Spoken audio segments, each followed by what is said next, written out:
ফেসবুকে কাজ করতে আসলে আপনাদের সর্বপ্রথমেই যে টার্গেটটি থাকে সেটি হলো আপনাদের ফলোয়ার কিভাবে আপনারা দ্রুত বৃদ্ধি করবেন। তো এই ফলোয়ার বৃদ্ধি করার ক্ষেত্রে আপনারা যে ভুল কাজগুলো করে থাকেন এবং বিগত সময়ে যে ভুল কাজগুলো করেছেন এবং 2026 সালে কিভাবে নতুন করে আপনারা আরও বেশি পরিমাণে ফলোয়ার বাড়াবেন, আজকের এই ভিডিওটিতে আরও বিস্তারিত আলোচনা করব। তো বন্ধুরা, আপনি যদি চান দ্রুত আপনার ফলোয়ার বাড়াতে এবং ফলোয়ার বাড়াতে গিয়ে কি ভুলগুলো করছেন এবং এই ভুলগুলোর কারণে আপনাদের কি ধরনের সমস্যা হবে বিস্তারিত জানতে হলে অবশ্যই ভিডিওটি আপনাকে শেষ পর্যন্ত দেখতে হবে। তো বন্ধুরা, আপনি যদি আমার চ্যানেলে প্রথমবার এসে থাকেন অবশ্যই চ্যানেলটি সাবস্ক্রাইব করে দিয়ে পাশে আসা বেল নোটিফিকেশনটি অন করে দিবেন, যাতে করে ভবিষ্যতে ফেসবুক রিলেটেড এমন আরও ইনফরমেটিভ কন্টেন্টগুলো আপনারা পেতে থাকেন। তো বন্ধুরা, ফলোয়ার বাড়াতে গিয়ে আপনারা যে সকল ভুল করে থাকেন সর্বপ্রথম সেই বিষয়গুলো আলোচনা করছি। তারপরে আলোচনা করব এই ভুল করার ফলে আপনারা কোন ধরনের সমস্যার সম্মুখীন হবেন এবং ভিডিও শেষে আলোচনা করব কিভাবে সঠিক নিয়মে আপনারা আপনাদের ফলোয়ারগুলো বাড়াবেন। তো প্রথমেই আসি যে ফলোয়ার বাড়াতে গিয়ে আপনারা যে ভুল কাজগুলো করে থাকেন সেটি হলো আপনারা নতুন একটি পেজ খুলে অথবা আপনারা যারা প্রোফাইলের মধ্যে কাজ করেন তারা প্রথম অবস্থায় অধিক সংখ্যক মানুষকে ফলো দিয়ে ফেলেন এই ভেবে যে হয়তো আপনি একজনকে ফলো দিলে সে আপনাকে ফলো ব্যাক দেবে এবং এর সুফলও কিন্তু আপনারা অনেক সময় পেয়ে থাকেন যে আপনি প্রতিদিন 100 জনকে ফলো করলে সেখান থেকে আপনার 50টি 60টি 70টি 80টি এমনকি 100 জনও কিন্তু আপনাকে ফলো ব্যাক দিয়ে থাকে। এতে আপনি অনেকটাই খুশি হন যে আসলে আপনার ফলোয়ার প্রতিনিয়ত বাড়ছে। আবার আপনারা অন্যভাবে যে ভুল কাজটি করে থাকেন সেটি হলো অন্যের ভিডিওতে গিয়ে কমেন্ট করেন যে আমার পরিবারে আসুন, আমার পরিবারে ঘুরে যান, আমি আপনার পরিবার ঘুরে গেলাম, আপনার দাওয়াত রইল আমার পরিবারে। এইভাবে কিন্তু আপনারা অনেকেই কমেন্ট করেন। এর পাশাপাশি আপনারা যেভাবে কমেন্ট করেন যে আমি নতুন পুরাতন বুঝি না, সবাইকে সাপোর্ট করি, যে আমাকে সাপোর্ট করবে আমি তাকে সাপোর্ট করব, ফলো ব্যাক টু ব্যাক, এই বিষয়গুলো করে কিন্তু আপনারা ফলোয়ার বৃদ্ধি করেন।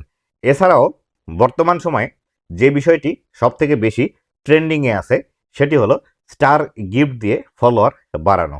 তো এইভাবে যদি আপনি ফলোয়ার বাড়িয়ে থাকেন তাহলে সেই ক্ষেত্রে এই ফলোয়ারগুলোর কারণে আপনারা যেসব সমস্যার সম্মুখীন হবেন, এবার আসি সেই বিষয়টি নিয়ে।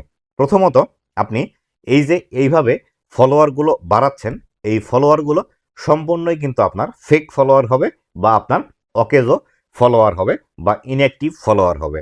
এই যে আপনি ফলোয়ারগুলো বাড়ালেন, যাদেরকে আপনি ফলো করলেন বা আপনার ফলোয়ার বানালেন, তারা কিন্তু সকলেই কেউ না কেউ কোনো না কোনোভাবে কন্টেন্ট ক্রিয়েশনের সাথে জড়িত। আর একজন কন্টেন্ট ক্রিয়েটর হয়ে আপনার ভিডিও যে সবসময় তারা দেখবে এমন কোনো কিন্তু কথা নেই। কেননা একজন কন্টেন্ট ক্রিয়েটর সেও কিন্তু আশা নিয়ে আপনাকে ফলো করে যে আপনাকে ফলো করলে হয়তো আপনিও তাকে ফলো করবেন।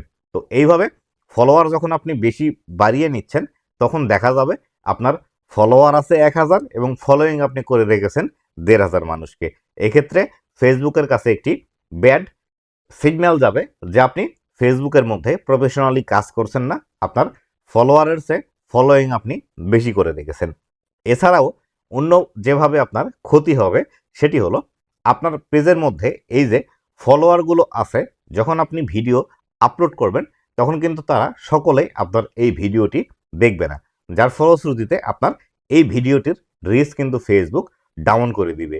এটি ফেসবুকের যে অ্যালগোরিদম আছে সেটি এইভাবে কাজ করে যে আপনার যে ভিডিওটি আপনি আপলোড করলেন সেই ভিডিওটি আপনার যারা ফলোয়ার আছে সর্বপ্রথম তাদের কাছে কিন্তু সাজেশানে নিয়ে যায় এবং সেখান থেকে যদি ভালো ফিডব্যাক আসে সেই ক্ষেত্রেই পরবর্তীতে আপনার এই ভিডিওগুলো নতুন নতুন দর্শকের কাছে কিন্তু নিয়ে যেতে ফেসবুক সাহায্য করে।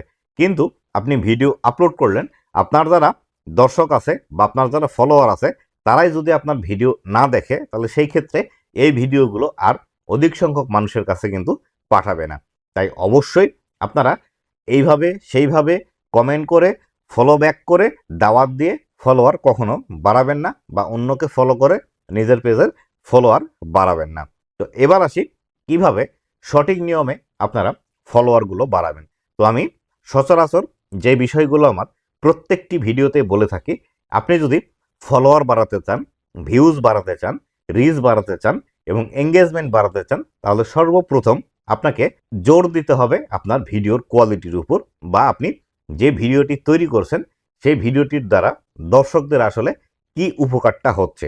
এই যে উপকারের যে বিষয়টি আছে, এই উপকার যদি আপনি তাদেরকে প্রোভাইড করতে না পারেন তাহলে সেই ক্ষেত্রে আপনার ফলোয়ার কখনোই বাড়বে না। এক্ষেত্রে আপনি ভিডিওর মধ্যে কোনো এন্টারটেইনমেন্টের বিষয় দেন, অথবা মানুষের প্রয়োজনীয় কোনো বিষয় দেন, অথবা মানুষের কোনো প্রবলেম সলভিং বিষয়টি দেন, অথবা মানুষ যাতে আপনার ভিডিওটি দেখে সময় কাটাতে পারে, এই বিষয়গুলো আপনাকে ইনশিওর করে ভিডিও তৈরি করতে হবে, তবেই কিন্তু আপনার ফলোয়ার বাড়বে। আর আপনারা যারা এই যে follow to follow, follow back to back করে যে ফলোয়ারগুলো বাড়াচ্ছেন, এই ফলোয়ারগুলো কিন্তু আপনার কোনোটাই কাজে আসবে না যদি আপনার ভিডিওর কোয়ালিটি ভালো না হয়ে থাকে। আপনার ভিডিওর কোয়ালিটি যদি ভালো হয়ে থাকে, যারা একদম অরিজিনাল অডিয়েন্স আছে ফেসবুকের মধ্যে, তারা যদি আপনাকে ফলো করে, এখানে আপনার যদি 50টাও ফলোয়ার এমন থাকে, তাহলে এই 50টা ফলোয়ার আপনি যে ফলো ব্যাক টু ব্যাক করে 1000 ফলোয়ার নিয়ে এসেছেন, তার থেকে কিন্তু বেশি বেনিফিট আপনাকে দেবে। তাই ফলোয়ার বাড়ানোর জন্য আজে বাজে এই কাজগুলো না করে আপনার সর্বপ্রথম দায়িত্ব হলো কন্টেন্ট ভালো করা। কন্টেন্ট ভালো করলে অটোমেটিক্যালি আপনার কন্টেন্টে ভিউজ আসবে, আর যখন বেশি পরিমাণে ভিউজ আসতে শুরু করবে 100% আপনার ফলোয়ার বাড়তেও শুরু করবে। তো বন্ধুরা, এই ছিল আজকের ভিডিওটি কেমন লাগছে অবশ্যই জানাবেন, এবং ভবিষ্যতে ফেসবুক রিলেটেড এমন আরও ইনফরমেটিভ কন্টেন্টগুলো পাওয়ার জন্য অবশ্যই আমার ফেসবুক পেজ এবং ইউটিউব চ্যানেলের সাথেই থাকবেন। ধন্যবাদ সবাইকে।